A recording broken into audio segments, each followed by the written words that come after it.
Alors bonjour tout le monde, il est 7 heures du mat et je quitte Hornillo del Camino. Regardez bien ces beaux pots de fleurs sur le mur, très joli. Alors c'est une grande rue unique qui fait le village. Et je m'en vais à Castro Reris. Castro Reris, c'est sur le Camino la plus grande rue de tous les villages que je vais faire. 2 kilomètres. Mais je ne les ferai pas d'un seul coup. Je vais arrêter là. Mais entre Castro Reris et Hornillo del Camino, il y a Fontanas, qui veut dire fontaine. C'est tout ce qu'il y a. Et j'en dis pas plus parce que, je veux dire sur Fontanas, parce que c'est le village de la Meseta, je trouve le plus intéressant à découvrir. Mais je vous laisse la surprise de le découvrir au moment où j'y arriverai. Donc c'est une petite surprise. J'espère que ça va vous plaire. Mais je vous laisse, ça prend cette petite surprise. À plus tard. Alors regardez bien ce beau lever de soleil sur la vallée, sur la Meseta. Alors ne vous fiez pas à ce qu'on dit sur la Meseta, oui il fait très chaud le jour, mais le soir il peut faire moins 10, moins 5. Frôler la frigorifère, le gel. Et donc les nuits très froides, comme dans le désert, et des journées très chaudes. Donc c'est parti pour la deuxième journée dans la Meseta.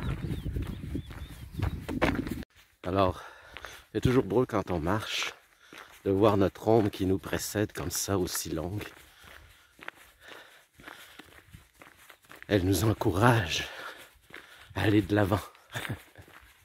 Alors, juste pour vous montrer le ciel qui est parfait, pas un nuage gris qui va gâcher la journée. Une journée qui va être, je le souhaite, parfaite, comme celle d'hier. Alors, juste pour revenir sur la Meseta, il est vrai que beaucoup de gens n'aiment pas la Meseta parce que c'est un décor assez ingrat. C'est des immenses champs avec le vent. Ben là, ils ne vendent pas, là. Tant mieux. Avec le vent à une altitude de 900 mètres, donc relativement froid. La nuit, le jour très chaud, pas d'arbres, très peu d'arbres. Alors beaucoup de gens n'aiment pas la Meseta. Aussi les chemins sont en ligne droite. Moi je ne suis pas d'accord, je trouve qu'il y a quelque chose de différent à découvrir. Alors je le fais avec plaisir. Sauf qu'il y en a beaucoup qui, à Burgos, prennent le bus et s'en vont jusqu'à Léon et sautent l'étape de la Meseta. Que je trouve que c'est une erreur à faire. On le fait ou on le fait pas. On fait tout ou on le fait pas. Mais, comme je dis, c'est mieux faire en partie que pas du tout. Chacun son choix. Moi, ce que j'aime sur la Meseta, c'est son côté zen, son côté vraiment intérieur, parce que tu regardes pas le paysage est très très monotone, très c'est des champs à l'infini. Donc c'est très, très monotone. Et tu le regardes, mais finalement, tu as l'impression de voir le même paysage pendant une semaine. Mais au lieu de regarder le paysage, tu te regardes à l'intérieur de toi, dans ton voyage intérieur. Ça devient la Meseta, contrairement au reste du Camino, un voyage plus intérieur qu'extérieur. Parce que avant ça, vous avez tellement de choses à voir avec les Pyrénées, les basses Pyrénées, etc. Et après, on rentre dans la Galice, qui est vraiment une région, comme vous allez le voir, extraordinaire. Donc, le Camino Frances, sa réputation fait que il est très, très diversifié. Alors, je voulais juste revenir une dernière fois sur la Meseta, parce que c'est un peu la région mal aimée du Camino. Et je trouve ça dommage que les gens aient des idées aussi négatives. Évidemment, je dis pas pour tout le monde, mais une partie des gens. Voilà. Alors, même si la Meseta, c'est relativement plat, il y a quelques côtes. En voici une, là. Alors, quand on les voit venir de loin, vu que c'est relativement plat, vous voyez, j'en profite de vous montrer quelques habitations. Alors, à gauche, vous avez une maison qui pourrait être habitée, mais à droite, c'est sûr qu'elle a déjà été habitée, mais ne l'est plus depuis longtemps. Alors, je vois personne. J'ai croisé en fait deux pèlerines il y a à peu près 20 minutes, une demi-heure. Et je me dis, comment ça se fait que je vois personne? Est-ce qu'ils ont tous déserté la Meseta? Mais je pense que comme je pars à 7 heures après le déjeuner, ce qui se passe, c'est peut-être aller hyper leftos qui partent, eux, les hyper leftos qui partent à 6 heures, 5h30, 6 heures. J'en ai même vu qui m'ont réveillé, ça c'est un manque de savoir-vivre, parce que qui sont partis à 4 heures du matin. Je trouve ça un peu tôt, mais il y en a souvent qui partent 5h, 5h30, ça c'est correct, parce que on est tous dans la même situation de partir tôt pour éviter les grosses chaleurs. Et alors, il y a ceux qui partent très tôt, 6h30, 6h, 6h30. Et après, ceux qui déjeunent sur place et qui partent à 7h, 7h30. Donc moi, je suis parti vers 7h15. Alors, avant le dernier, pas le dernier, mais le deuxième gros départ, comme on dit. C'est pour ça que je suis entre deux et que je vois pas grande personne sur le chemin. C'était juste une petite réflexion comme ça.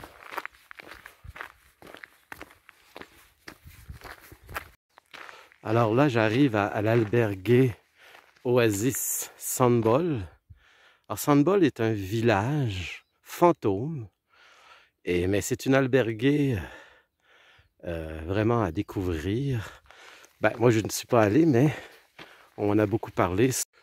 Alors, comme je disais, Sandbol, comme vous le voyez ici, c'est un village qui maintenant est un village fantôme et qui est complètement oublié. Mais l'albergue est vraiment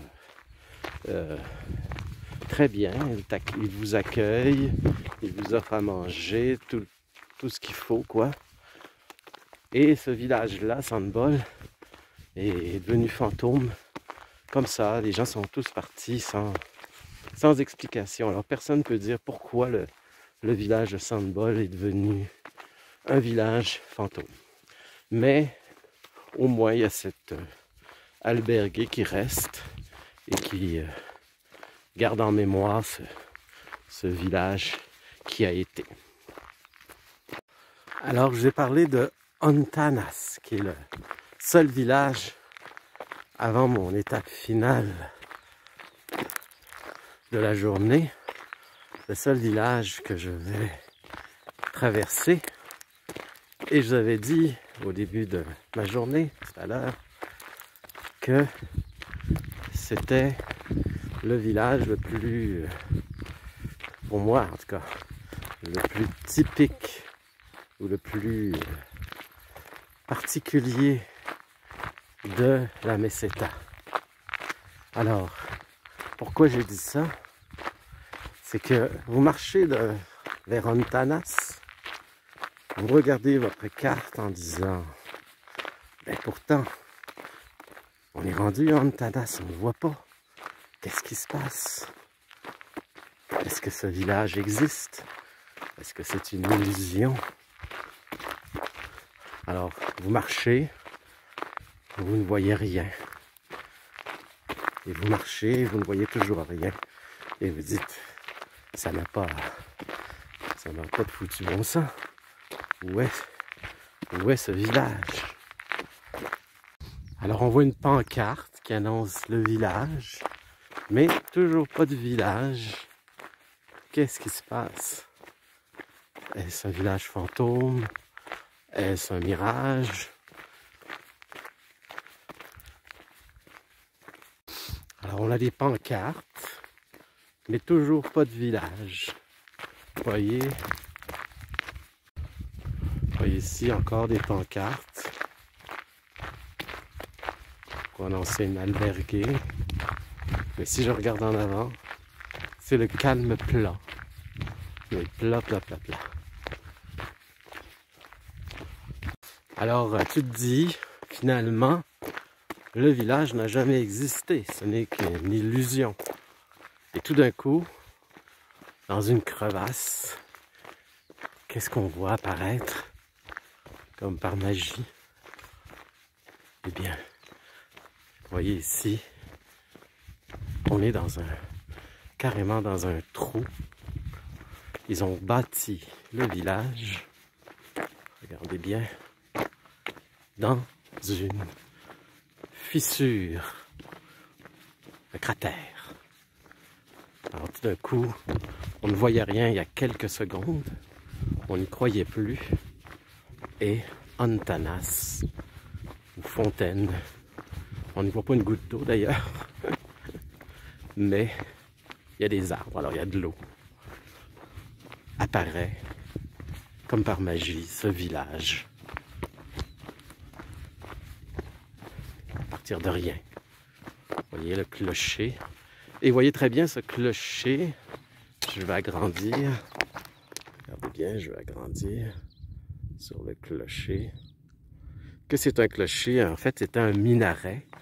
C'était un village arabe qui a été christianisé.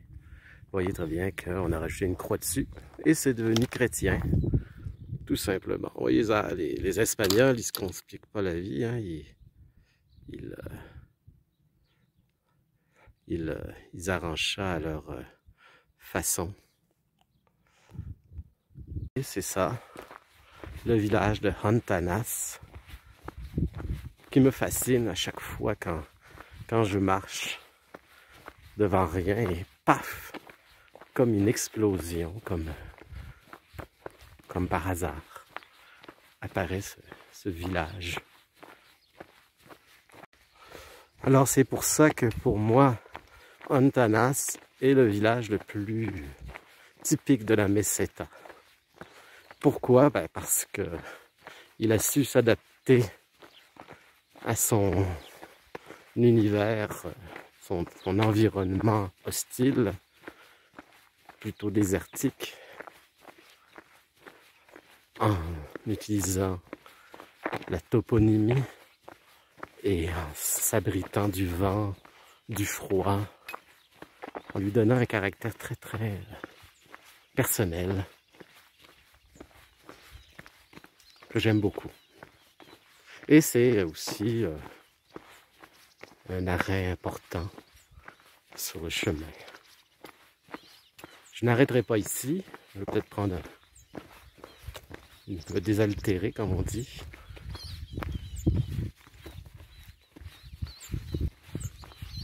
Mais vous voyez, c'est très beau. Regardez ça. Très arabisant encore une fois. C'est l'ermita de Santa Brigida. L'ermitage de Sainte Brigitte. Vous voyez ici. On approche le village. En fait, on est dans le village, même si ça a l'air... C'est tout petit. C'est une rue encore une fois. On approche l'église.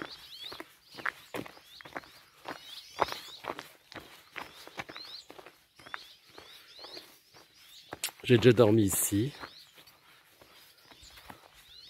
Et on est très bien reçus aussi. Je vais vous lire. Là, je suis à Antanas, dans un petit, un petit bar. Je vais vous lire ce que dit un pèlerin au XVIIe siècle de son arrivée à Antanas.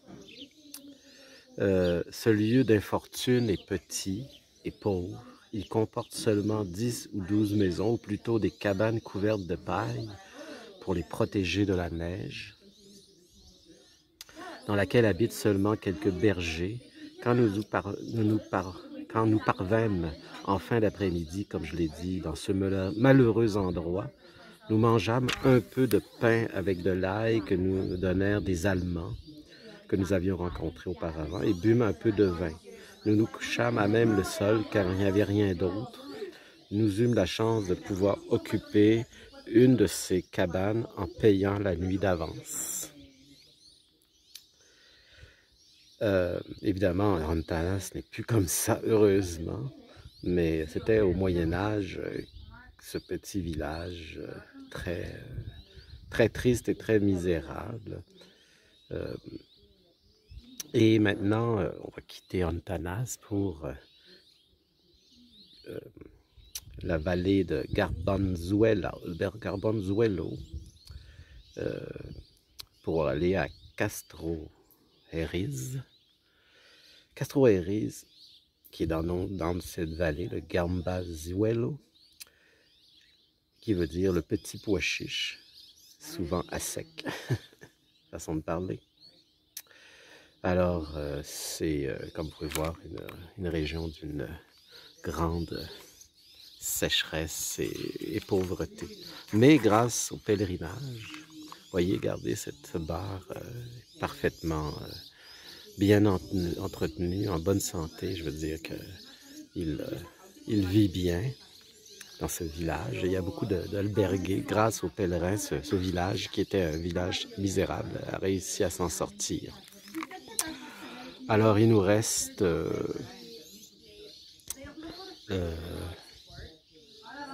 9 kilomètres pour notre dernière étape de Castro Eriz.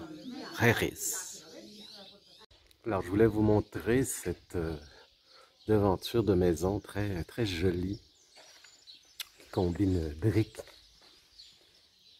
et bois. On voit encore cette église, clairement issue de la culture arabe, dans lequel on a tout simplement rajouté une croix, comme façon espagnole de convertir. Et voyez ici la rue principale.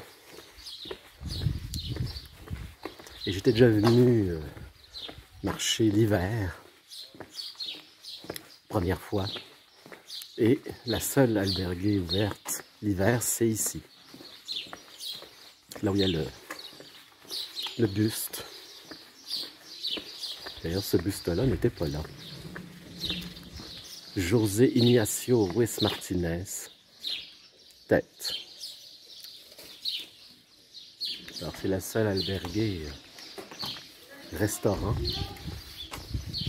l'hiver. Heureusement, ils sont là.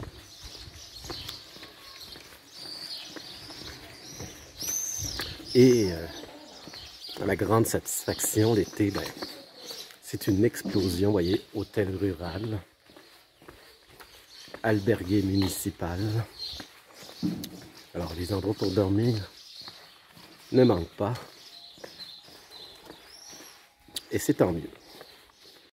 Alors ici vous avez Hontanas et la grosse ville, ben, Gastroeris et la grosse ville Sahagún. Et ça continue comme ça. Alors comme Hontanas est dans une crevasse, comme dans un cratère volcanique, je ne crois pas que c'est ça, mais ça fait penser à ça. Mais il faut que je remonte. Alors, vous voyez ici très clairement la route pour ressortir ici est assez bien définie, vous voyez. C'est ça que je dois remonter. Et c'est la vie. Alors je ne sais pas c'est quoi comme arbre, mais ils sont très beaux. Ils ont été plantés. Ça se voit que ça a été planté par l'homme. Et ils sont bien alignés. Mais c'est des beaux arbres. Et la région est très belle. Plus montagneuse, moins plate. Ça a changé un peu de décor, comme vous pouvez voir. C'est verdoyant. Alors, comme je dis, la meseta n'est pas toujours identique. Ce n'est pas que des champs de blé. Alors ici, il n'y a aucun champ. Oui, il y a un champ là-bas, là. C'est pas de blé, par exemple. Mais on va revenir très rapidement dans le décor typique de la meseta avec ses champs de blé. Alors là, je vais vous montrer une curiosité du Camino Frances, un haut lieu du pèlerinage de Saint-Jacques de Compostelle. C'est le couvent de Sant-Anton. Mais vous allez voir qu'il n'est plus en fonction. Voilà le couvent qui est sur la route. Et comme vous voyez, il ne reste que des ruines. Mais c'est incroyablement beau, par exemple, comme endroit. Il n'y a rien d'autre. Il y a uniquement le couvent. Et c'est un haut lieu de pèlerinage. Les pèlerins passaient immanquablement par ici. Mais comme vous pouvez voir, il n'y a plus rien. C'est faux. Il y a quelque chose. Il reste une albergue. Mais c'est très rudimentaire. Il y a de l'eau froide. Donc si vous voulez prendre une douche, c'est de l'eau froide. Il y a de quoi dormir. Mais c'est tout.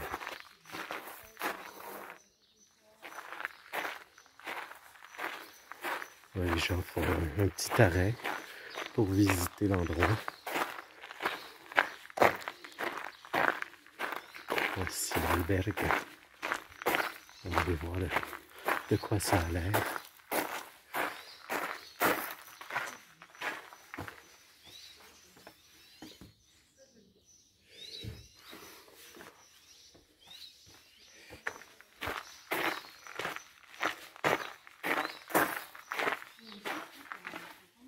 Alors ça c'est les lits. Je ne sais pas si vous voyez un petit peu, voilà. Il y a quelques lits pour dormir. Alors moi je suis un peu difficile. Ça me prend de la misère à me doucher à l'eau froide. Donc j'aurais de la misère à m'adapter à cette auberge. Vous voyez ici la rosace qui est très belle avec son clocher il y a toujours une cloche, ce qui est extraordinaire malgré que c'est des ruines. Et il y a un Christ. Alors c'est très impressionnant comme endroit. Très très impressionnant. On va aller voir le Christ un peu.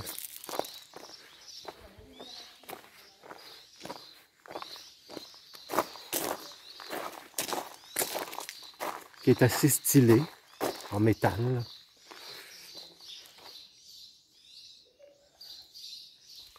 On va regarder les ruines un peu, qui valent vraiment la peine d'avoir un petit tour d'horizon. Alors on va continuer, il reste à peu près 4 km je crois, avant Castro Gerris. Alors voici Castro Gerris. Comme vous pouvez voir, c'est un village qui entoure une montagne. Et sur cette montagne, vous avez un château abandonné, qui reste presque plus rien. Alors nous y voilà, notre village final pour aujourd'hui. Alors nous arrivons à Castro Gerris. Et la première chose que nous voyons, c'est la collégiale de la Vierge. Alors, mais ça n'est plus un lieu de culte, c'est plus devenu un lieu d'exposition. On va aller jeter un coup d'œil. Quand même. Alors je suis à l'auberge Ultreia.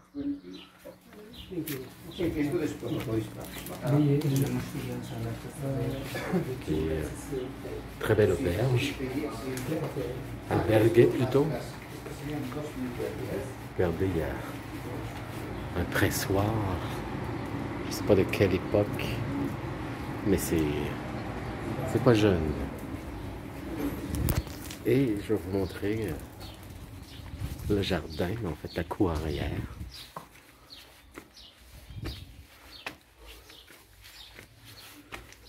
Il y a quelque chose d'assez intéressant que je vais vous montrer, que la propriétaire m'a dit. Quand j'ai vu ça, j'ai dit, ah, c'est mignon, mais je ne savais pas à quoi ça servait exactement. Et c'est ce puits. En fait, c'est pas un puits, c'est un bassin pour tremper ses pieds pour les pèlerins. Regardez. Je vais enlever mes souliers là. Voilà. Ah. C'est froid. Alors, on est vraiment dans une auberge pour pèlerins parce qu'ils pensent à tout, même à un bassin pour les pieds, un bassin glacé. Parce que dans le fond, nos pieds ont eu chaud, alors ça prend de l'eau froide pour nous calmer. Alors ce que je voulais vous dire, je ne vous quitterai pas tout de suite, parce que dans cet albergue, l'albergue Ultreia de Castro Gerris, il y a une cave qui date du 11e ou du 12e siècle. Alors, à 8 h ce soir, la propriétaire, ou le propriétaire, en tout cas, un des deux, vont nous faire visiter les pèlerins, cette fameuse cave. Alors, je ne vous quitte pas tout de suite pour revenir ce soir à 8 h. J'espère pouvoir filmer, ils vont me laisser filmer probablement, j'espère. Et je vais vous montrer ça sur vidéo, cette cave que j'ai le privilège de voir. Parce parce que je dors au bon endroit. Alors c'est ça. À plus tard. Nous allons dans la cave, qui est un... En fait, ici vous avez un pressoir. Et on s'en va dans la cave découvrir la bodega.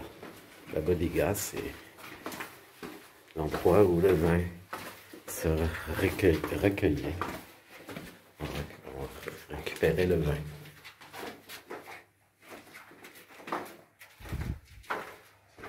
Mira, no te caigas. No, por la rodilla vete al revés. Tienes la... No, no, si vas, mira. Si tienes la rodilla, así. Hacia atrás, relajada, va muy bien. Uy, tú eres... Hace frío aquí, pula. Excusez-moi si c'est un peu sombre. Bueno, podéis hacer, sigues el vídeo si quieres, y en un momento, meeting point, aquí yo, bla, bla, bla, sigo hablando. Ok. Perfecto, ¿eh? ¿Se puede pasar para allá o no? Sí, bueno, después os lo voy a explicar, sí. Si estáis haciendo el vídeo, pues terminamos de hacerlo y nada, en un minuto o dos venimos aquí.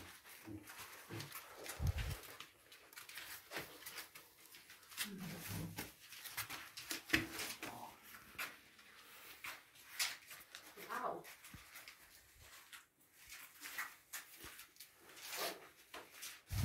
Wow. Incredible. Oh. Tiene el micrófono. Oh, no. C'est assez spectaculaire. Tout creusé dans la terre. It's perfect, like new, no? Perfect. Yeah, it's conservation. Perfect conservation.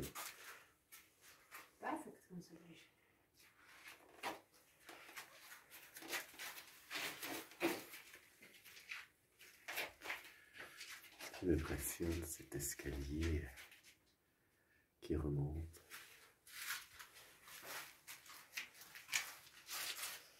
Ok.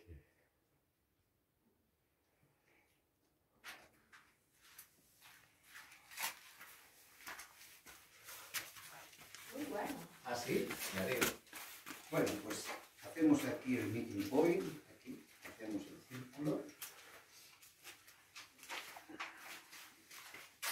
El vídeo. Bueno, yo ahora voy a seguir explicando, ¿eh?